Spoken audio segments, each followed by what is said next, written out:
नमस्कार दोस्तों, मैं मोहित कपूर जग्गू का संस्थान जयपुर के यूट्यूब चैनल जग्गू का जीके हब से आपका हार्दिक स्वागत करता हूं। आज सोमवार का दिन है और 24 अगस्त है और आज हम वापस से आपके सेम समय पे कंप्यूटर सीरीज के जो वीडियो हैं वो लेकर आपके सामने आया हूं। कंप्यूटर सीरीज के जो भी वीडियो हैं ये सारे के सारे वीडियोस मैंने आपको पहले भी इनमें जो भी टॉपिक्स बताए थे, कुछ एक बेसिक टॉपिक बताए थे और लास्ट क्लास में आपको कंप्यूटर के प्रकार पे हम थे और कुछ एक कंप्यूटर के प्रकार बच गए थे। उन एक कंप्यूटर के प्रकार को आज हम करेंगे और उनको करने के बाद आज हम उसके आगे जो हमारा ब्लॉक डायग्राम वाला टॉपिक है हम उस पर दोस्तों चलेंगे। तो आइए शुरू करते हैं आज का टॉपिक। उससे पहले मैं आपको एक बात क्लियर कर दूं कि हमारा जो मोबाइल एप्लीकेशन है वो अंतिम चरणों में चल रहा है। मतलब हमारा जो मोबाइल ऐप है वो लगभग अंतिम चरणों में आपके चल रहा है। तो अंतिम चरणों में चल रहा है तो आपको एक चीज उसमें ध्यान रखनी है।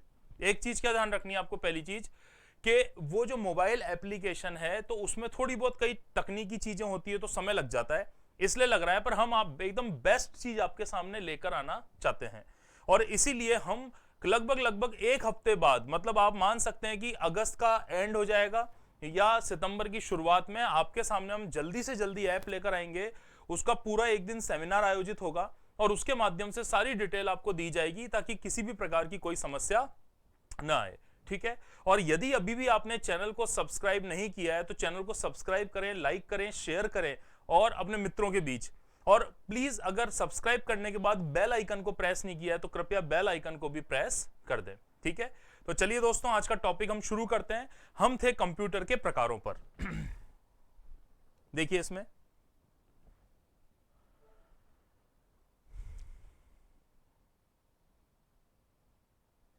देखो, अब बात करते हैं कि इसके कंप्यूटर के प्रकार, कंप्यूटर के हमारे प्रकारों की बात करते हैं। ठीक है।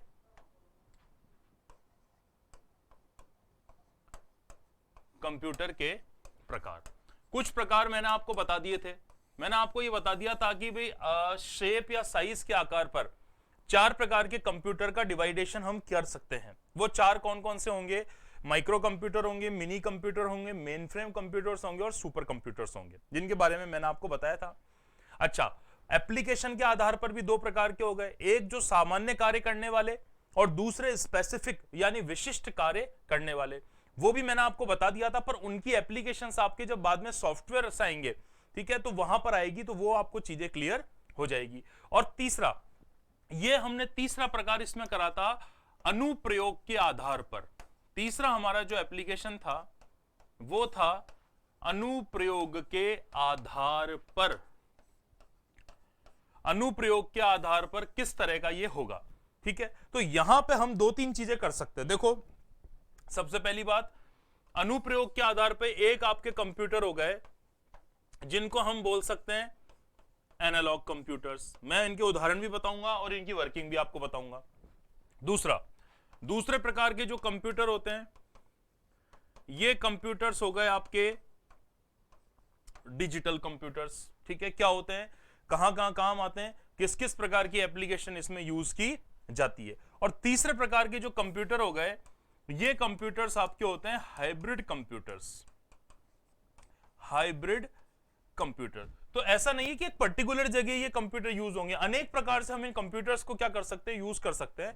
हम मानते हैं कि एनालॉग कंप्यूटर और डिजिटल कंप्यूटर, इन दोनों का जो कॉम्बिनेशन होता है वो कॉम्बिनेशन कौन सा माना जाता है? हाइब्रिड कंप्यूटर माना जाता है। या आप ऐसे बोल सकते हैं कि एक ऐसा कंप्यूटर जो एनालॉग कंप्यूटर की तरह भी जरूरत पड़ने पर काम करता है, फिर जरूरत पड़ने पर उसके डेटा को डिजिटल में कन्वर्ट करता है या एज अ डिजिटल कंप्यूटर काम करता है, और उन दोनों का ऑपरेशन जिस एक सिंगल टाइप के कंप्यूटर में पाया जाता है, हम उसी कंप्यूटर को क्या बोलेंगे? हाइब्रिड कंप्यूटर्स बोलेंगे। आपको हाइब्रिड नाम पता भी है, हम जब साइंस पढ़ते हैं तो उसमें हाइब्रिडाइजेशन और हाइब्रिड वर्ड्स कई बार क्या करते हैं, यूज में लाते हैं। ठीक है, सिंपल है। अच्छा, अब मैं इनकी आपको एप्लीकेशन बता देता हूं क्योंकि बहुत ज्यादा पॉपुलर कंप्यूटर के रूप में नहीं पूछे जाएंगे, बेसिक ध्यान होना चाहिए। ठीक है। तो देखो, बात करते हैं एनालॉग कंप्यूटर। जैसे अगर मैं आपको बोलूं कि इस बोर्ड की स्क्रीन पर आप एनालॉग सिग्नल को ड्रॉ कीजिए, तो आप क्या करोगे? इस तरह से यहां पर एक एनालॉग सिग्नल क्या कर दोगे, ये ड्रॉ कर दोगे। इस बोर्ड की स्क्रीन पर आपने क्या कर दिया, एक एनालॉग सिग्नल को ड्रॉ कर दिया। यहां तक सभी को क्लियर हो गया? बिल्कुल सही है। अच्छा, फिर अभी मैं बोलूं आपको बोर्ड की स्क्रीन पर एक डिजिटल सिग्नल को ड्रॉ कीजिए, तो डिजिटल सिग्नल किस तरह से बनेगा? इस तरह से बनेगा। यह आपका डिजिटल सिग्नल हो गया, जो 1 0 1 0 1 अलग अलग फॉर्म में हमको क्या होता है, प्राप्त होता है। तो आपको ध्यान रखना है कि वह सिग्नल जो इलेक्ट्रिकल सिग्नल की फॉर्मेट में होता है सामान्यतः, उस सिग्नल को हम क्या बोलते हैं? एनालॉग सिग्नल कहते हैं। और जो बिट की फॉर्म में 1 और 0 की फॉर्म में होता है, इस सिग्नल को हम क्या बोलते हैं? डिजिटल सिग्नल बोलते हैं। और ऐसे कंप्यूटर्स, तो एनालॉग कंप्यूटर एनालॉग सिग्नल का प्रयोग करता है, डिजिटल कंप्यूटर आउटपुट में प्रोसेसिंग के बाद डिजिटल सिग्नल का प्रयोग करता है। पर जो हाइब्रिड कंप्यूटर होगा वो दोनों के कॉम्बिनेशन का क्या करेगा? प्रयोग करता है। दोनों के जो कॉम्बिनेशंस होते हैं उनको यूज करता है। तो ये चीजें आपको यहां पर ध्यान रखनी है। उदाहरण के लिए माना कि आपकी गाड़ी है, आपका कोई व्हीकल है और व्हीकल में आपके लगा हुआ है स्पीडोमीटर, आपके व्हीकल में स्पीडोमीटर लगा हुआ है, ठीक है। या आपके पास एक बीपी की मशीन है, या आपके पास एक क्या है? बीपी की मशीन है।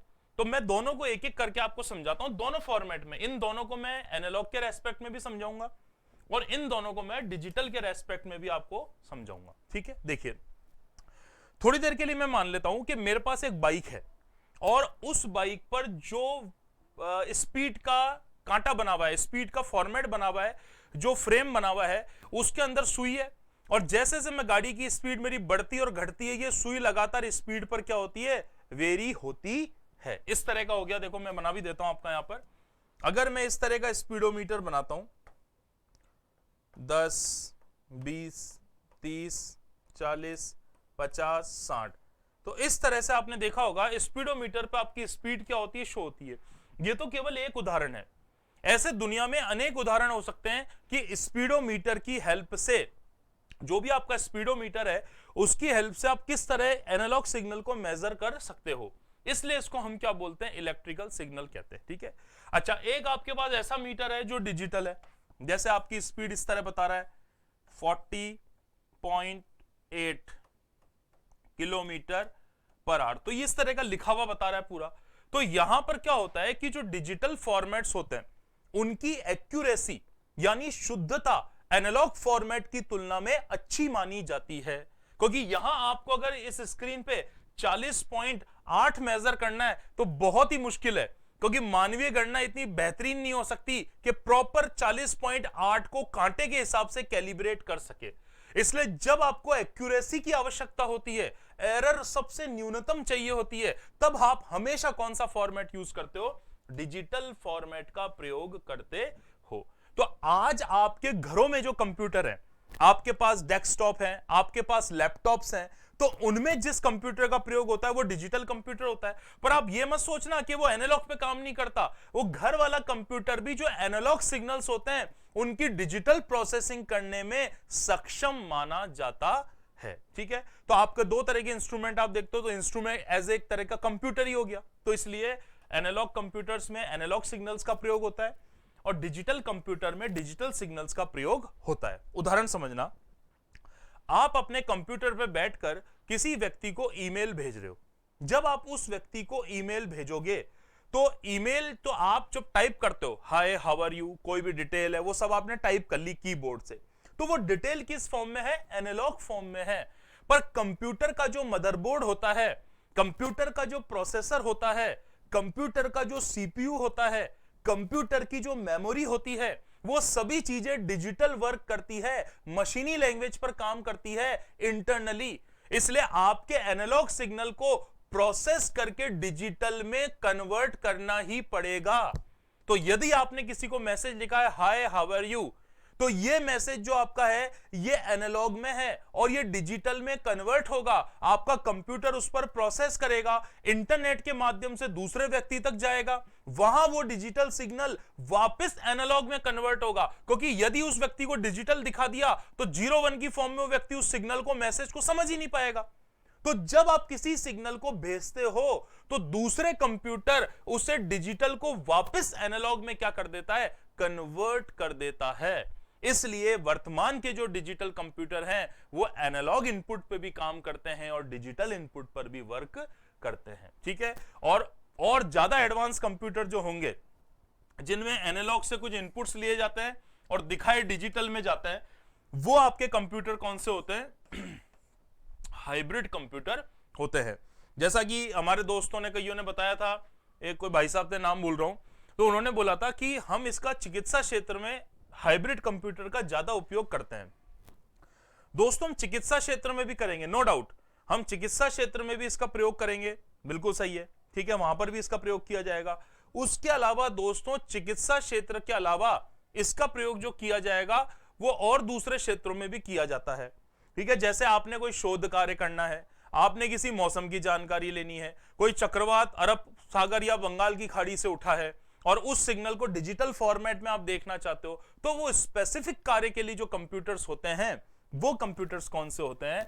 हाइब्रिड कंप्यूटर्स होते हैं। हमारे कौन से कंप्यूटर होते हैं? ये हाइब्रिड कंप्यूटर होते हैं। तो आपको इस बात का दोस्तों विशेष रूप से क्या रखना है? ध्यान रखना है। क्लियर है यहां तक? तो आपको सिंपल क्वेश्चन पूछा जाएगा, आपको सिग्नल भी याद रखने हैं, this is the analog signal and this is a digital signal, ठीक है। और हम इनको कन्वर्ट करने के लिए एक डिवाइस यूज करते हैं, मैं बता देता हूं। जो डिवाइस हम यूज करेंगे उन डिवाइस को हम कहते हैं A to D converters. A to D converter, क्योंकि ये एनालॉग को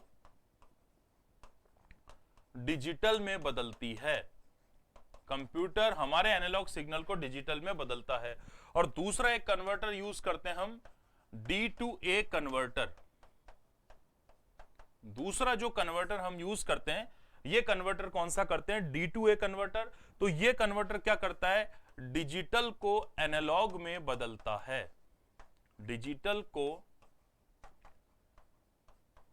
एनालॉग में बदलता है। क्लियर है? तो एनालॉग को डिजिटल में बदलना और डिजिटल को किस में बदलना? एनालॉग में बदलना। यहां तक चीजें क्लियर हुई आपके? ठीक है, तो ध्यान रखना ये सारे कन्वर्टर्स मदरबोर्ड पे लगे हुए होते हैं। दुनिया में कम्युनिकेशन करने की जितनी भी डिवाइस होती है, आपका मॉडेम हो गया, आपका फोन हो गया, आपका टेलीफोन हो गया, मोबाइल फोन हो गया, आपका एफएम ट्रांसमिशन हो गया, आपका टीवी ट्रांसमिशन हो गया, किसी डिवाइस के द्वारा ट्रांसमिशन हो गया, सैटेलाइट फोन हो गया, ठीक है। तो जो भी कम्युनिकेटिव डिवाइसेस होती है उनमें हमेशा क्या लगे रहते हैं? ए टू डी कन्वर्टर और डी टू ए कन्वर्टर। यहां सभी को क्लियर है क्या? ध्यान रखना। अच्छा, हमारी आंखें या हमारी बॉडी कौन से सिग्नल को सुन समझ सकती है? एनालॉग सिग्नल को। डिजिटल सिग्नल को हम नहीं समझ पाते, इसलिए अंतिम रूप से आपको उस डिजिटल सिग्नल को एनालॉग में कन्वर्ट करना ही पड़ेगा। क्लियर है यहां तक? ठीक है। अब हमारे नेक्स्ट टॉपिक क्या पे आते हैं, जो है आपका कंप्यूटर का ब्लॉक डायग्राम। कौन सा आपका कंप्यूटर का ब्लॉक डायग्राम है? ब्लॉक डायग्राम पहले मैं बना देता हूं, तो चाहो तो आप उसे हाथों हाथ साथ साथ बना सकते हैं और फिर उस पर हम वर्क करेंगे और उसको करने की कोशिश करेंगे। ठीक है, तो मैं लिख देता हूं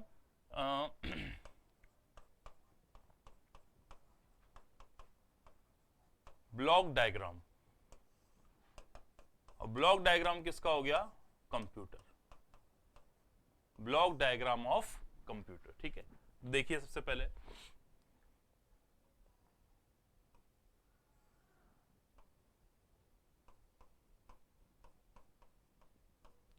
सबसे पहले मैंने एक यूनिट बनाई है जिसको मैंने क्या नाम दे दिया? कंट्रोल यूनिट दे दिया।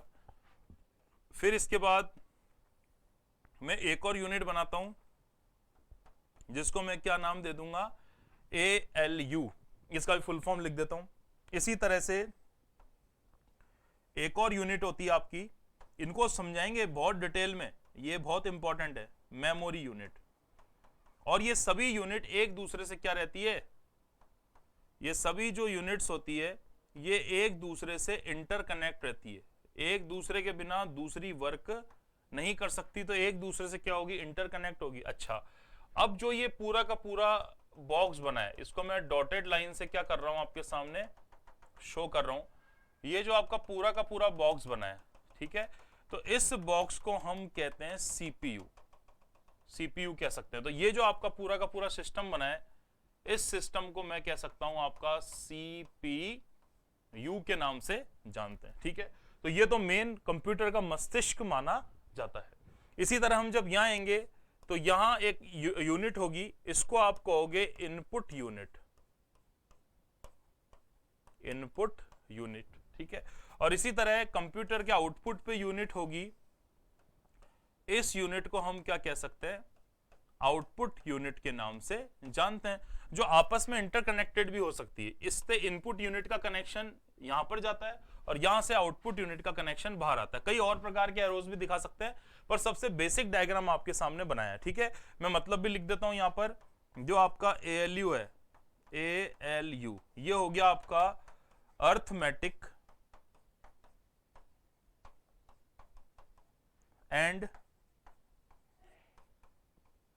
लॉजिकल यूनिट, ये हो गया आपका कौन सा, अर्थमेटिक एंड लॉजिकल यूनिट हो गया। अच्छा, जो इनपुट यूनिट होती है, इसमें जो डिवाइसेस होती है, इनको हम क्या कहते हैं, इनपुट डिवाइसेस कहते हैं। इनपुट डिवाइस, डिवाइस को हिंदी में क्या कहते हैं, युक्ति, ठीक है। और जो आउटपुट यूनिट होती है, इससे कनेक्टेड जो डिवाइस होती है, उन डिवाइस को हम क्या कहते हैं, आउटपुट डिवाइस कहते हैं। और यहां भी मैं वापस वो वर्ड लिख देता हूं, इसको हम क्या कहेंगे, युक्ति कहेंगे। तो कहने का मेरा सिर्फ इतना सा मीनिंग है, देखो इस चीज को आप थोड़ा ध्यान से समझने की कोशिश करना।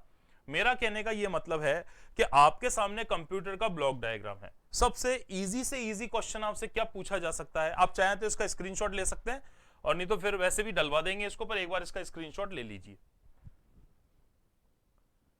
आप सभी लोग इसका स्क्रीनशॉट एक बार ले लो तो थोड़ा सा आपके सही रह जाएगा, ठीक है, ये ध्यान रखना।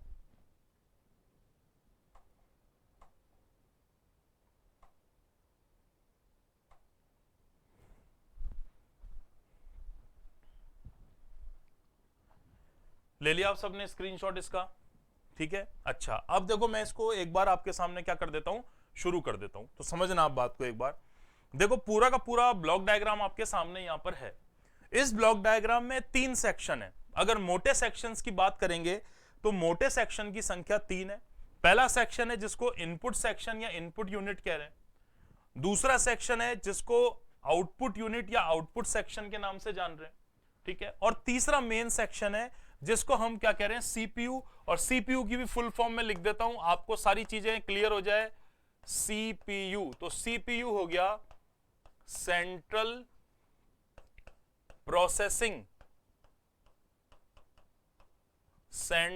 Processing unit. सीपीयू का जो फुल फॉर्म हो गया वो कौन सा हो गया आपका, सेंट्रल प्रोसेसिंग यूनिट हो गया। नाम से पता चल रहा है जो पूरे प्रोसेस को केंद्रीय रूप से कंट्रोल करती है, उसको हम क्या कहते हैं, सीपीयू कहते हैं।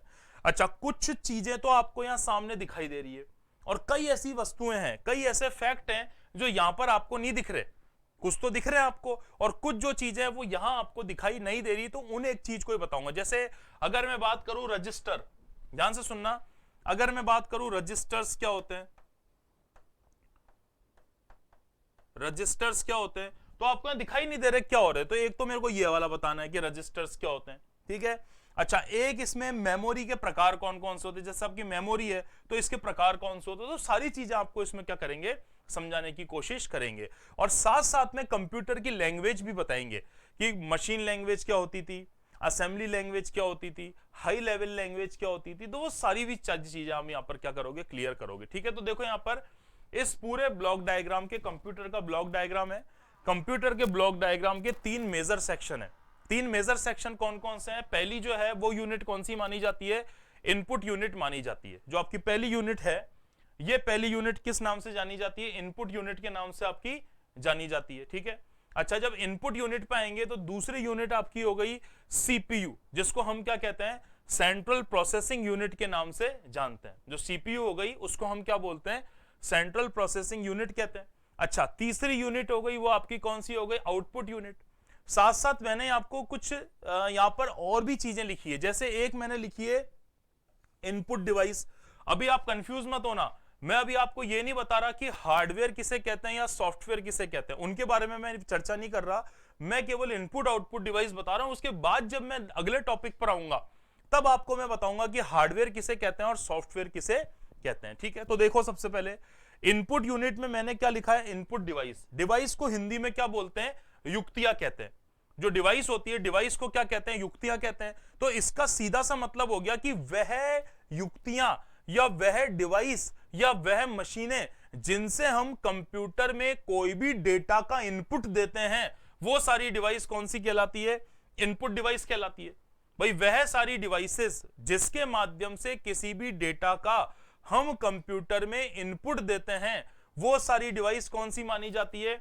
इनपुट डिवाइस मानी जाती है। अब इनपुट डिवाइस में आप ज्यादातर कौन सा प्रयोग करते हो? देखो, या तो आप कीबोर्ड का प्रयोग करोगे, कुछ टाइप करना है, कुछ करना है, जल्दी हो तो आप कीबोर्ड का प्रयोग करोगे।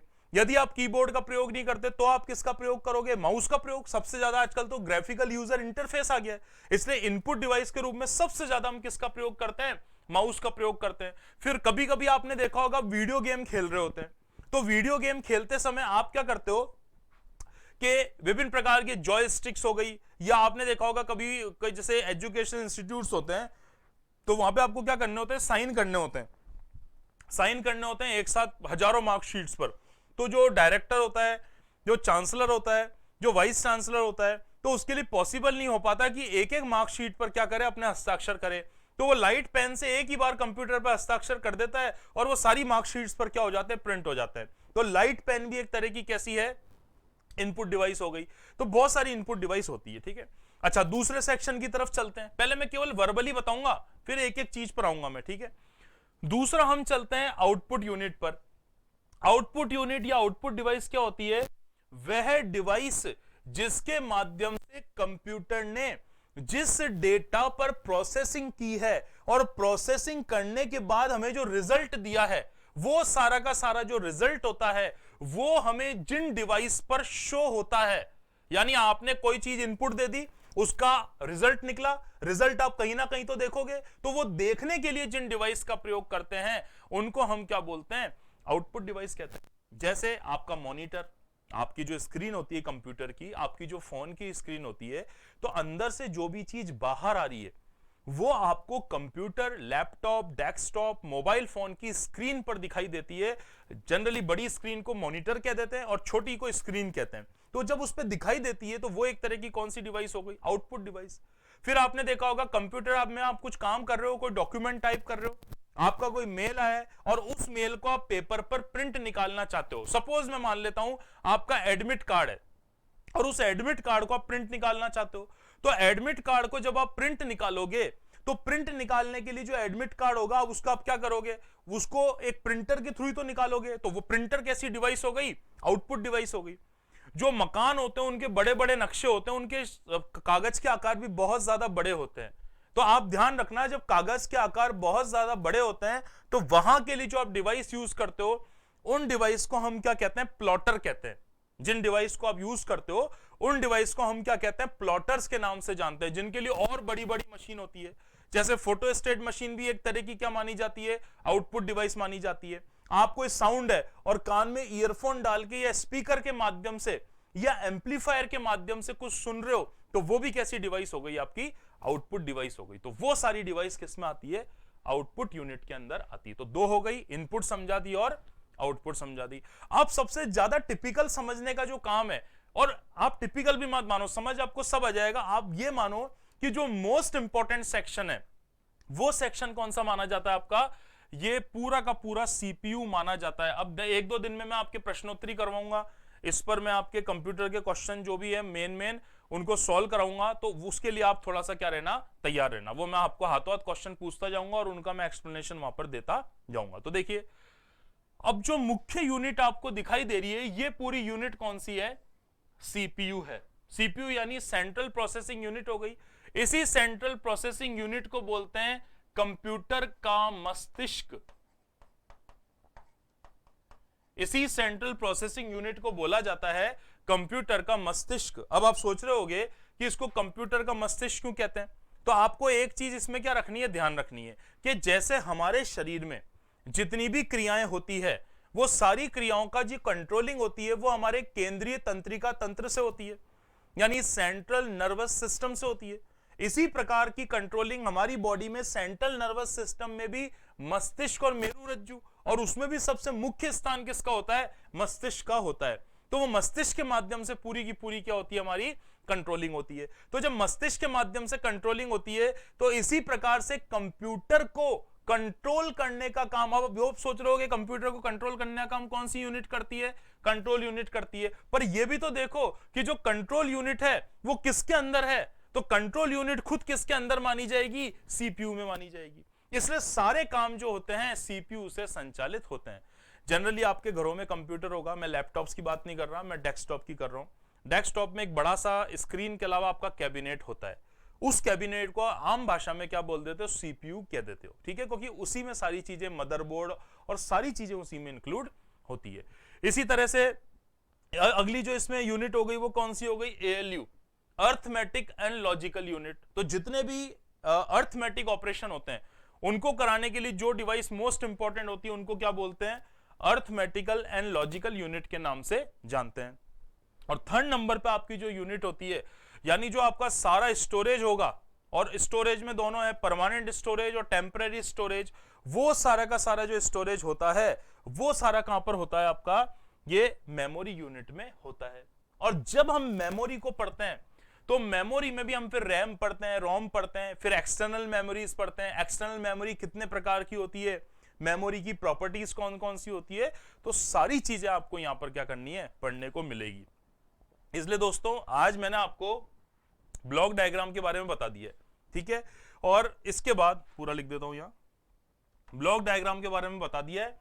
कल से मैं इस ब्लॉक डायग्राम की जो एक एक यूनिट है, एक एक इसमें सेक्शंस है, उनको एग्जाम्पल के साथ आपको समझाने की कोशिश करेंगे और आपको इनसे संबंधित जितना भी कंप्यूटर में अब तक हो गया है उन प्रश्नों को भी सॉल्व करने की क्या करेंगे?